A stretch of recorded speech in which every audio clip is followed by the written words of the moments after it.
न भुवन में सार, वीतराग विज्ञानता, शिव स्वरूप शिवकार, नमः त्रियोग संहारी के। पंडित दौलत राम जी रचित छह ग्रंथ की चौथी ढाल के आधार से हमारी चर्चा सम्यक ज्ञान के ऊपर चल रही है। सम्यक ज्ञान का क्या स्वरूप है, क्या उसकी महिमा है, इसका बहुत अच्छे से वर्णन दौलत राम जी ने यहाँ तक किया। कल हमने छंद क्रमांक 7 और 8 का अध्ययन किया था। उसके माध्यम से हमने सम्यक ज्ञान की महिमा के अंतर्गत ही उसके स्वरूप को समझने का प्रयास किया। समय सार के साथ में तुलना करते हुए कहा था कि दो कलश जो समय सार ग्रंथ में आचार्य अमृत चंद्र देव ने लिखे हैं, उनका मानो भाव लेकर के दौलत राम जी ने चौथी ढाल में प्रयोग किया है।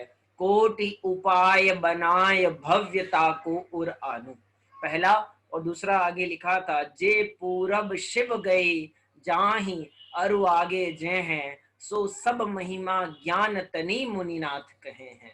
सारा जगत विषय भोगों की अग्नि में जल रहा है और कोई भी उस अग्नि को बुझाने में समर्थ नहीं है सिवाय भेद ज्ञान के। भेद ज्ञान ही उस अग्नि को बुझाने में समर्थ है। अब दौलत राम जी ने इस छह ढाला ग्रंथ के सबसे सुंदर कलशों में से एक कलश लिखा। सबसे सुंदर छंद जो पूरी छह ढाला में आए हैं, उनमें जो 9वें नंबर का छंद है वो बहुत ही गजब का छंद है। यहाँ मानो दौलत राम जी ने जिनागम का सार लिख दिया है, मोक्ष मार्ग का सार बता दिया, कुंजी बता दी। कुंजी होती है ना चाबी, मोक्ष मार्ग की उन्होंने चाबी बता दी। ये काम करोगे तो मोक्ष मार्ग हो जाएगा, ये काम करोगे तो मोक्ष की प्राप्ति होना निश्चित है, ये काम करोगे तो सम्यक दर्शन की प्राप्ति होना निश्चित है। ऐसा कौन सा काम है, क्या करने की प्रेरणा हमको यहाँ दौलत राम जी देते हैं, उसकी चर्चा 9 नंबर छंद में अपन यहाँ से करेंगे। देखिए ध्यान से, 2 पेज में छंद आया है जिनेंद्र अर्चना में।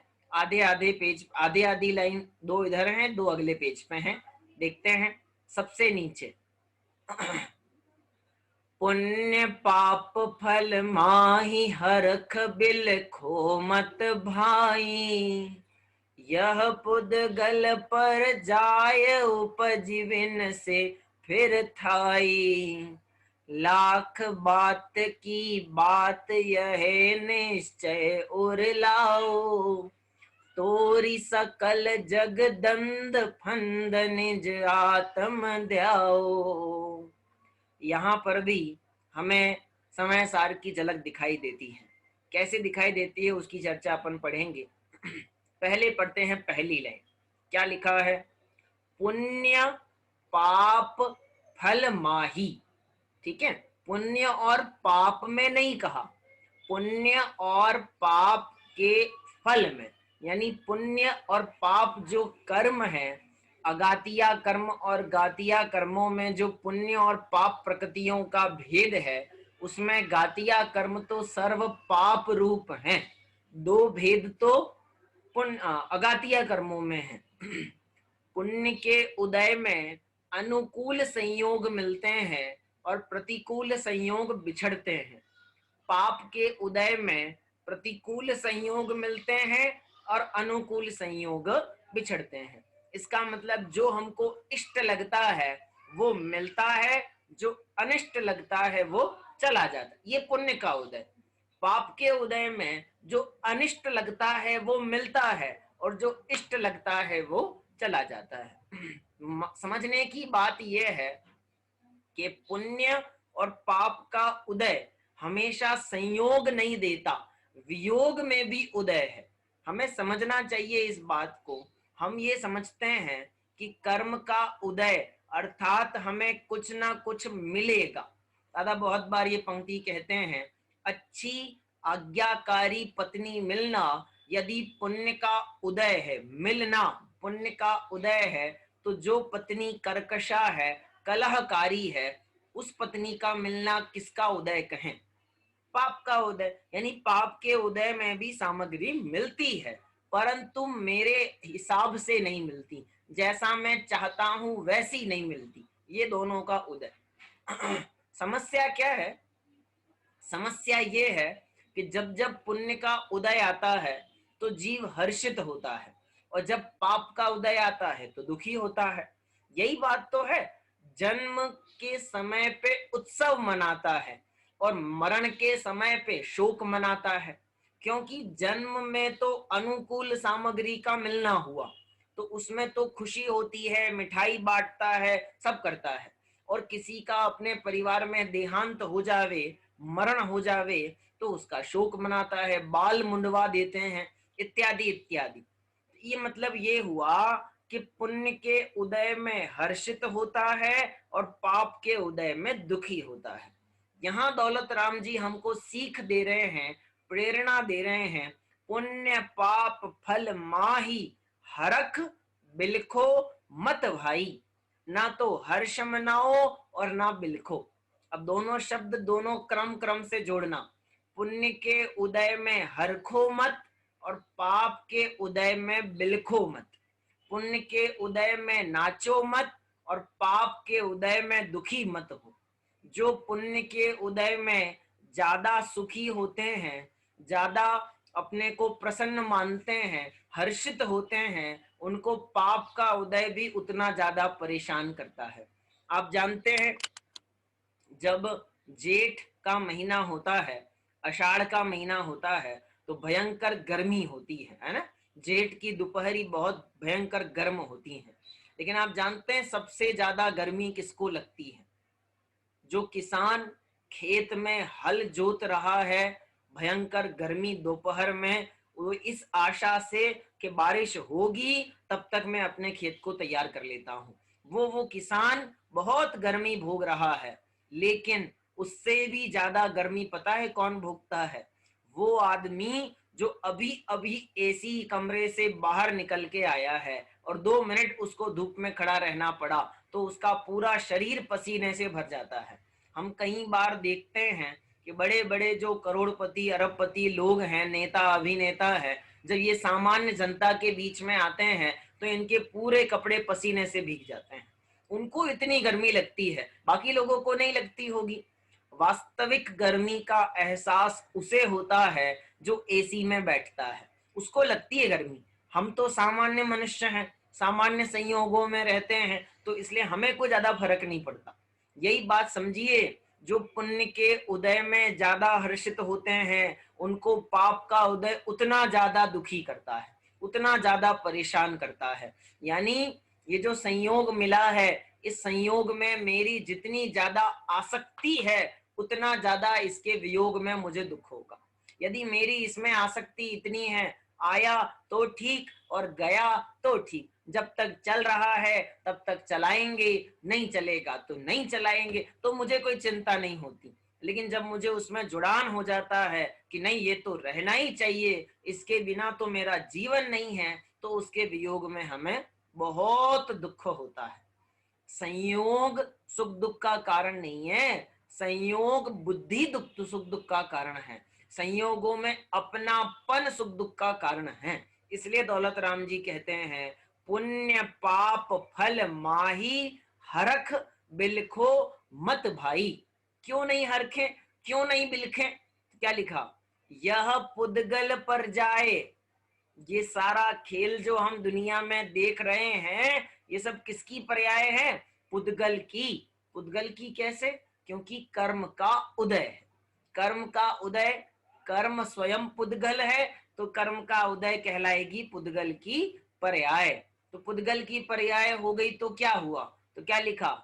उपजी विन से फिर थाई। पर्यायों का स्वभाव कैसा है? उत्पन्न होती है, नष्ट होती है और फिर पैदा हो जाती हैं।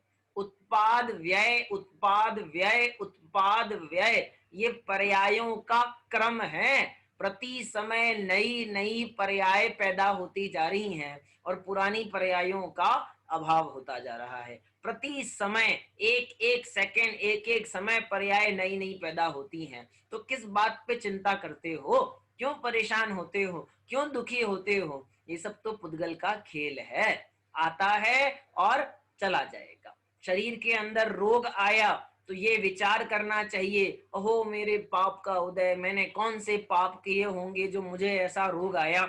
ये विचार करने के बजाय ये सोचिए, यह पुद्गल पर जाए उपजी विन से फिर थाई। ये पुद्गल की पर्याय है। आपने दवाई ली और पुण्य का उदय उसमें संयोग बना तो वो रोग मिट जाएगा, लेकिन वापिस नहीं आएगा। इसकी क्या गारंटी है? वो तो फिर लौट के आ जाता है।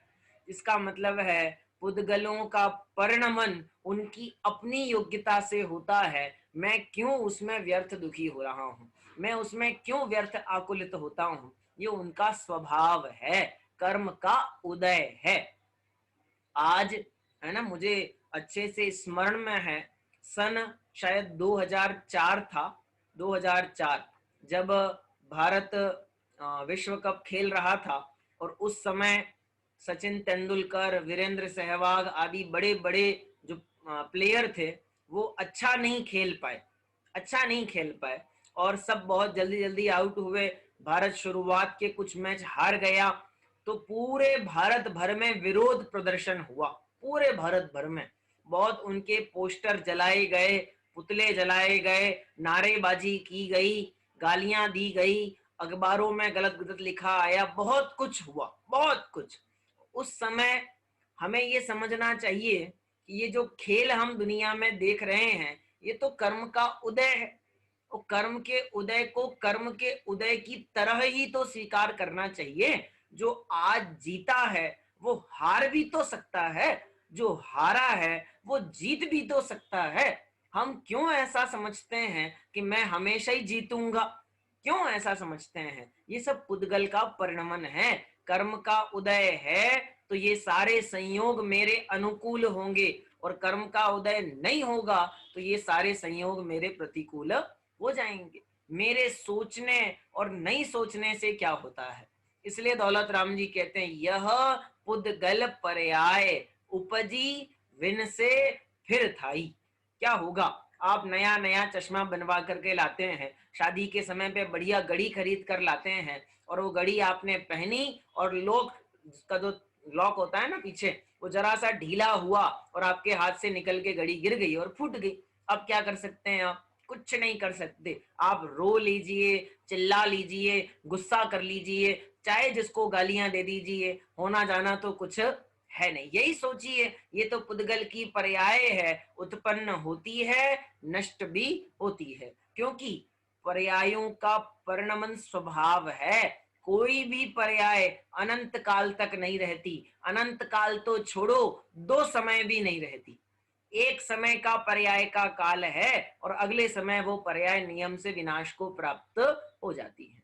इसलिए सुखी होने का मार्ग बता रहे हैं, इसलिए हमको निराकुल होने का उपाय बता रहे हैं कि जो सारा परिणमन जगत का हमको दिखता है, खेल दिखता है, इसमें परेशान होने की कोई आवश्यकता नहीं है। जो कुछ दिखता है, जो कुछ इष्ट अनिष्ट वस्तु का परिणमन हमको दिख रहा है, यह पुद्गल पर्याय, ये सब पुद्गल कर्म के उदय में प्रकट हुई पर्याय हैं। उपजी यानी आती हैं, विन से नष्ट हो जाती हैं, और फिर थाई और फिर नई पर्याय पैदा हो जाती हैं।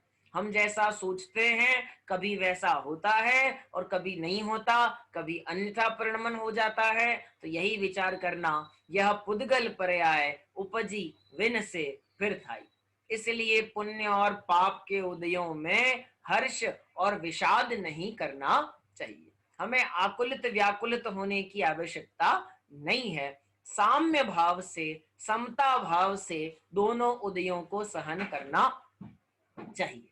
मैंने छंद पढ़ने के पहले एक बात कही थी कि इस छंद में मुक्ति का मार्ग बताया है, सम्यक दर्शन की प्राप्ति का मार्ग बताया है, जिनागम का सार बताया है। सो कहाँ आया? सो अभी 2 लाइन अपने को और पढ़नी है, उसको भी अपन समझ के आगे चलेंगे। शायद अजीत जी कुछ कहना चाह रहे हैं, मेरे को ऐसा दिखा। हाँ बोलिए अजीत जी।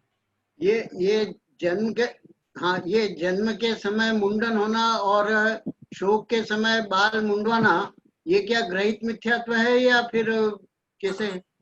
इसमें ग्रहित मिथ्यात्व की बात नहीं है, ये अपनी अपनी सामाजिक परंपराएं हैं। हाँ, इनमें अगर किसी भी रूप से कुदेव, कुशास्त्र और कुगुरु का पोषण होता है तो वहां पर ग्रहित मिथ्यात्व लगता है। लेकिन जो सामाजिक परंपराएं हैं उनमें किसी प्रकार का ऐसा बदलाव संभव नहीं है, क्योंकि इनका संबंध किसी धर्म से नहीं है, इनका संबंध केवल लोक व्यवहार से है, बस इतना है, बाकी और विशेष कुछ नहीं है। क्योंकि देखो, नहीं, चार गतियों ये में क्या, ये कुरीति में आएगा? कुरीति में आएगा? कुरीति तो तब कही जावे कि जब इनसे किसी का नुकसान होता हो, इनसे किसी के परिणामों का या किसी जीव का कोई नुकसान होता हो तो कुरीति के खाते में कही जावे। जैसे बाल विवाह है ना, बाल विवाह ये जो प्रथा है, इससे बच्चों के बचपन का नुकसान होता है, उनको सही से विकसित होने का मौका अवसर नहीं मिलता, तो इससे समाज को नुकसान होता, इसलिए उसको कुरीति के खाते में शामिल किया। पर्दा प्रथा, पर्दा प्रथा में महिलाओं को सही बराबर का मौका नहीं मिलता, तो इसलिए उसको शामिल किया। परंतु इसमें कुछ और चीजें और जुड़नी, बाल तर्पण करने, बाल मतलब अस्थियां विसर्जन करना, कि अस्थि मिलेगी शरीर जलने के बाद में, उसको गंगा में विसर्जन करना, कि हरिद्वार में जाना, कि कहाँ जाना, कि रामेश्वरम जाना, ये सब व्यर्थ की बातें हैं। लेकिन इन बातों में इसलिए कुछ कहना संभव नहीं है क्योंकि ये सबकी अपनी अपनी मान्यताएं हैं, है ना। इसे लोक मूढ़ता के खाते में शामिल किया जा सकता है, लोक मूढ़ता के खाते में, है ना। अब बहुत सी ऐसी प्रथाएं हैं जिनका संबंध किसी भी भगवान से नहीं है, किसी शास्त्र से नहीं है और किसी गुरु से भी नहीं है। देखो, मैं अभी एक बात बोल रहा था, चार गतियों में जो ये मनुष्य गति है, केवल यही ऐसी व्यवस्था है कि शव यात्रा निकाली जाती है, शव का दाह किया जाता है। बाकी देव गति और नरक गति में तो आयु पूरी होते ही शरीर कपूरवत उड़ जाता है, तो वहां तो शव दाह होने का प्रसंग ही नहीं बचता। तिर्यंच गति में सगे संबंधी परिवारजनों का कोई ऐसा संबंध बनता नहीं है, सो वहां भी ऐसी प्रथा नहीं है। केवल मनुष्य गति ऐसी है जहां एक तो परिवार होते हैं, सामाजिक संबंध बनते हैं, और दूसरा मरणोपरांत शरीर रहता है ना। इसलिए उसका विधिवत क्या करना, विसर्जन करना। अब वो अग्नि में करें या अनेकों जो रीतियां पहले चलती थी, अब तो अग्नि ही एक उपाय है, तो अग्नि के माध्यम से उस शरीर का क्या करते हैं, संस्कार करते हैं। तो ये सामाजिक व्यवहार है, ये इस गति का व्यवहार है, अन्य गतियों में नहीं पाया जाता। परंतु जब हम इसके साथ में ये जोड़ देते हैं कि नहीं, ऐसा नहीं करेंगे तो वो आत्मा रुष्ट हो जाएगी, ऐसा नहीं करेंगे तो वो आत्मा बाद में वापस आ जाएगी, परेशान करेगी, ये जो मान्यताएं हैं ये सब लोक मूढ़ता के खाते में जाती हैं। ठीक है, आप जानते हैं अर्थी अशुभ है, परंतु अर्थी का दर्शन शुभ है, ये लोक व्यवहार है।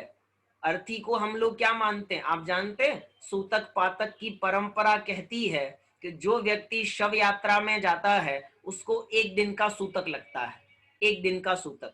और जो व्यक्ति मरे हुए व्यक्ति के शव को, अर्थी को कंधा देता है, उसको 7 दिन का सूतक लगता है, 7 या 8 दिन का है। और परिवारजनों को जो लगता है वो अलग है ना। लेकिन इतना अशुभ होने के बाद भी कोई परीक्षा देने जाने वाला विद्यार्थी, कोई नौकरी के लिए इंटरव्यू देने जाने वाला अच्छा आदमी वो अर्थी को देखे तो इसे कहा जाएगा शुभ लक्षण है, अर्थी का दर्शन शुभ माना गया। व्यवहार है, मूर्ताएं हैं, लोगों की अपनी अपनी मान्यताएं हैं, है ना। बहुत सारी बातें हैं, चलिए इनको विराम देते हैं, आगे चलते हैं। लाख बात की बात यही, पढ़ते हैं चंद अगली दो लाइनें, बहुत सुंदर पंक्तियां दौलत राम जी ने लिखी हैं, आपके सामने है सबसे ऊपर। लाख बात की बात यह निश्चय उर लाओ, तोरी सकल जग दंद फंद निज आत्म ध्याओ।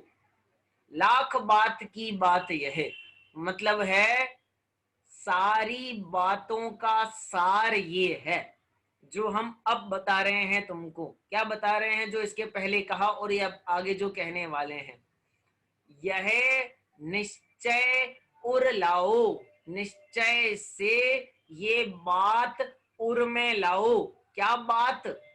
कौन सी बात हृदय में बिठानी है, कौन सी बात समझनी है? तो उसके पहले कहा लाख बात की बात यह है।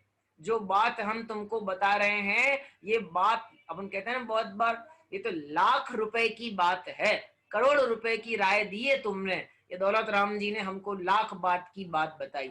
वो कहते हैं बहुत विस्तार करने से क्या होगा, बहुत चर्चाएं करने से क्या होगा, अत्यंत संक्षेप में हम आपको समझाते हैं। तोरी सकल जग दंड फंद निज आत्म दिहाओ, सारे जगत के दंड फंद को तोड़ दो और निज आत्मा को ध्या लो। ये दंड फंद क्या होता है? आजकल हम अंग्रेजी भाषा का ज्यादा प्रयोग करने लगे हैं, इसलिए हमको हिंदी में ऐसे शब्द समझ में नहीं आते। दंड फंद ये एक, क्या बोलते हैं इसको, अंग्रेजी में फ्रेज बोलते हैं। फ्रेज का मतलब शब्दों का समूह है जो अपना अर्थ देता है। दंड फंद का मतलब होता है फालतू के काम, व्यर्थ की बकवास। जितना दुनियादारी का काम धाम हम बना रहे हैं, कर रहे हैं, उनको कह रहे हैं दंड फंद। काय के दंड फंद में लगे हो, ऐसा कहते हैं। इसी बात को मानो दौलत राम जी ने आचार्य अमृतचंद्र देव के समय सार की टीका में से लिया है। आचार्य अमृतचंद्र देव समय सार की टीका लिखते हुए लिखते हैं, हे भव्य जन क्या लाभ है इस व्यर्थ के बकवाद से, अब तो रुको निज को लखो अध्यात्म के अभ्यास से। क्या लिखा है? विरम किम परेणा कार्य कोलाहलेना, विरम रुक जा, कैसे रुक जा? विरम किम अपरेण अकार्य कोलाहलेना, फालतू में अकार्य कोलाहल करने से क्या होगा, फालतू की चिल्ला चौट करने से क्या होगा, व्यर्थ में आकुलता करने से क्या होगा, इतनी ज्यादा चर्चाएं करने से क्या होगा, इतनी ज्यादा चिंताएं करने से क्या होगा? तो क्या कर, छोड़ दे, इन संकल्प विकल्पों को छोड़ दे, इन सब बातों में उपयोग मत लगा। जगत के लड़ाई झगड़ों में, पुण्य पाप के उदयों में अपने उपयोग को खर्च मत कर। तो कहाँ खर्च कर? तो लिखा निज आत्म ध्याओ, अपने आत्मा को ध्याओ। ये मूल समय सार का कलश है, जहां आचार्य अमृतचंद्र देव ने घोषणा करी कि तेरे को यदि पूरा जीवन नहीं लगाना हो तो कम से कम 6 महीना तो हमारी बात सुन ले। कितने महीना? 6 महीना। उसी के आगे वाली पंक्ति है, यदि अनवरत 6 मास हो निज आत्मा की साधना, तो नियत नय से प्राप्ति हो संदेह इसमें रंचना। कोई शंका नहीं है, कोई डाउट नहीं है, कोई क्वेश्चन नहीं खड़ा कर सकता। 6 महीने तो हमारी बात सुन ले। कितने महीने? सिर्फ 6 महीने। आज है 23 सितंबर, है ना, और 6 महीने हो गए लॉकडाउन को। 22 मार्च से लगा था और आज 23 सितंबर हो गए। तीसरे महीने से लगा करके 9वां महीना, 6 महीना। यदि ये 6 महीना हमने आचार्य अमृतचंद्र देव की बात सुनी होती कि बाहर के सब काम धाम छोड़कर, हम नहीं छोड़ते तो वैसे ही छुड़वा ही दिए थे सरकार ने, तो सब छोड़ चुके थे, तो उस 6 महीने का समय कहाँ लगाते? अपने आत्मा की साधना में लगाते। तो क्या लिखा? नियत नय से प्राप्ति हो, तो तुझे प्राप्ति अवश्य होगी। शब्द कितना गजब है। अकार्य कोलाहल करने से क्या होगा, व्यर्थ चिल्ला करने से क्या होगा, इतनी आवाजें मचाने से क्या होगा, या भगदड़ करने से क्या होगा, इतनी उठा पटक करने से क्या होगा? तो शांत चित्त हो जा, अपने परिणामों को संभाल, साम्य भाव से सुन। क्या सुन? कि तोड़ी सकल जग दंड फंद, सारे जगत के द्वंद और फंद को छोड़ दे।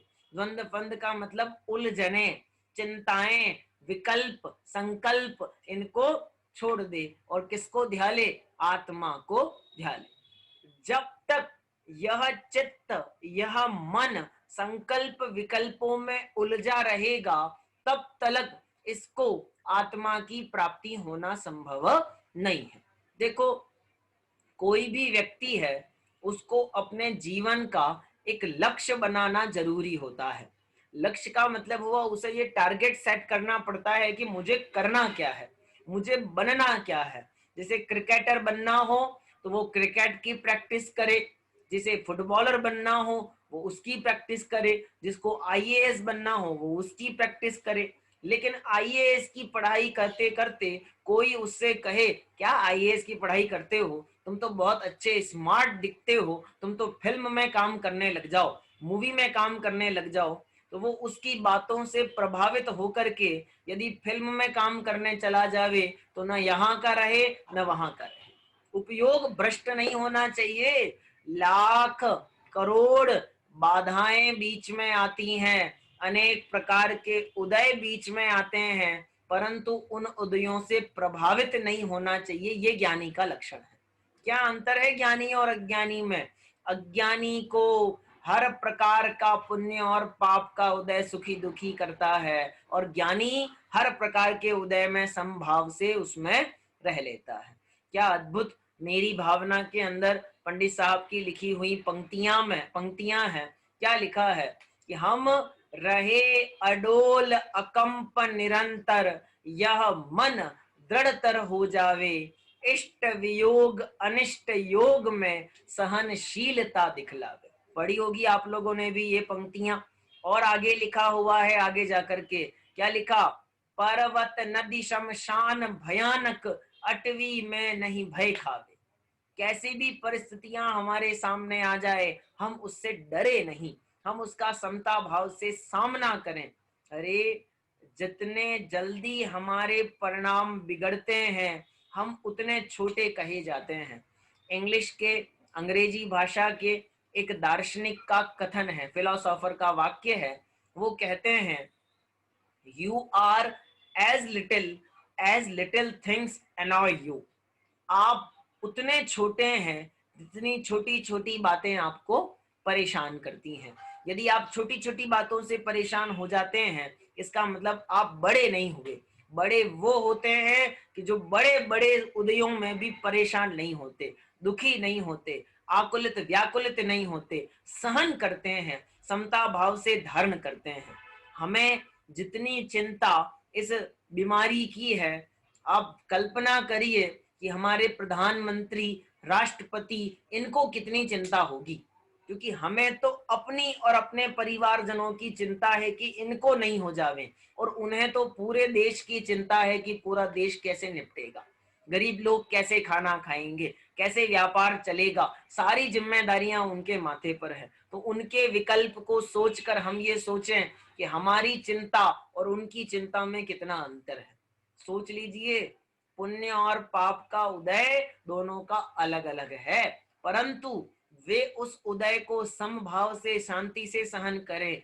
है ना, सुनने में आता है ना बहुत बार कि हार्ट अटैक से मर गया, कोरोना की सूचना मिली और आदमी हार्ट अटैक से मर गया। इतना भय, इतनी चिंता, इतना डर उसे सता रहा है। तो आप कल्पना करिए कैसा लगता होगा। आप कहेंगे जिनको होता है वही जानते हैं। बिल्कुल, ज्ञानी को भी हो सकता है, अज्ञानी को भी हो सकता है, शास्त्राभ्यासी को भी हो सकता है, और बिना स्वाध्यायी को भी हो सकता है। परंतु दोनों के परिणामों में यह अंतर रहेगा कि शास्त्राभ्यासी होगा, जो ज्ञानी होगा, वो उस उदय को संभाव से सहन करने का प्रयास करेगा। यही कहेगा, यह पुद्गल पर जाए, उपजी विन से फिर थाई। यदि आयु पूर्ण होनी होगी तो होगी, और नहीं होनी होगी तो कोई मुझे मार नहीं सकता और कोई मुझे बचा नहीं सकता। ये राम बाण उपाय उसके पास है। इसलिए दौलत राम जी ने एक बात कही, लाख बात की बात यह है। ये जो बात हम बता रहे हैं, ये कैसी बात है? लाख बातों का सार है, जिनागम का सार है। बहुत सारे उपदेश करने से क्या, तो पंडित टोडरमल जी ने वाक्य लिखा है ना, बहुत उपदेश करने से क्या होगा, हम बहुत समझाने का प्रयास करें उससे क्या होगा। जब बात समझने की योग्यता होती है तो थोड़े से में समझ में आ जाती है। जिनको समझना होता है वे थोड़े से में समझ जाते हैं, और जिनको नहीं समझना हो उनको बहुत समझाने का प्रयास करें तो भी समझ में नहीं आती। इसलिए इस छंद में हमको दो प्रेरणाएं मूलभूत दी गई हैं। दो प्रेरणा, पहली, पुण्य और पाप के उदय में हर्षित और विषाद मत करो। दूसरी, आत्मा को लखने का, प्राप्ति का प्रयत्न करो। अब दोनों के कारण भी बताए। पुण्य और पाप के उदय में हर्ष और विषाद क्यों ना करें, क्योंकि यह पुद्गल पर्याय है, उपजती है, विनष्टि है और फिर उत्पन्न हो जाती है। और आत्मा की ही प्राप्ति का प्रयत्न क्यों करें, तो लिखा लाख बात की बात यही है, निश्चय से उर लाओ, निश्चय से इस बात को हृदय में धारण करो।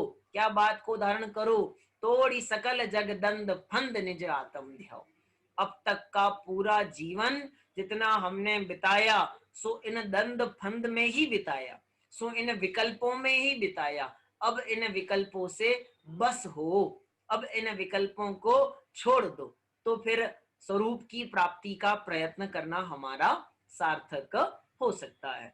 इस तरह ये बहुत सुंदर कलश 9 नंबर का पंडित दौलत राम जी ने छेड़ाला ग्रंथ में लिखा है, मुझे बहुत प्रिय है, और आप लोग इसके भाव को समझेंगे तो आपको भी बहुत प्रिय लगेगा। मैंने पहले भी कहा, फिर कहता हूं कि इसमें समय सार ग्रंथ का पूरा पूरा प्रभाव हमको दिखाई देता है।